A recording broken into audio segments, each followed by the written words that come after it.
ഭൗതിക വസ്തുക്കൾക്കപ്പുറം മനസമാധാനം, കരുണ, നന്ദി, സ്നേഹം, കൃതജ്ഞത എന്നിവയാൽ ആത്മാവിനെ സമ്പന്നമാക്കുന്നതാണ് ആത്മീയ സമ്പത്ത്.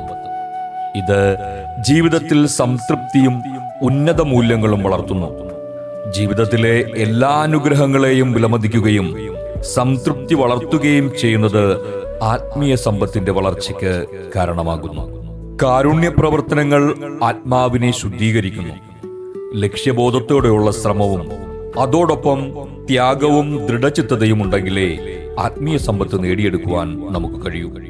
അത് ഭൗതിക സമ്പത്ത് പോലെ അളന്നെടുക്കുവാൻ പറ്റുന്ന ഒന്നല്ല. ഒരാൾ സ്നേഹം, സന്തോഷം, വിശ്വാസം തുടങ്ങിയ ഗുണങ്ങൾ എത്രത്തോളം വളർത്തിയെടുക്കുന്നു എന്നതിനെ ആശ്രയിച്ചാണ് അയാളുടെ ആത്മീയത വളർന്നു വരുന്നത്. ആത്മീയമായി സമ്പന്നനായിരിക്കുന്നതിന്റെ അനുഗ്രഹങ്ങൾ അളവറ്റതാണ്. ഭൂമിയിലെ സമ്പത്ത് തുരുമ്പിച്ചും കള്ളന്മാർ മോഷ്ടിച്ചും നശിച്ചും പോകാം. എന്നാൽ സ്വർഗത്തിലെ നിക്ഷേപം ശാശ്വതമാണെന്ന് സുവിശേഷ വചസ്സുകൾ നമ്മെ ഓർമ്മിപ്പിക്കുന്നു.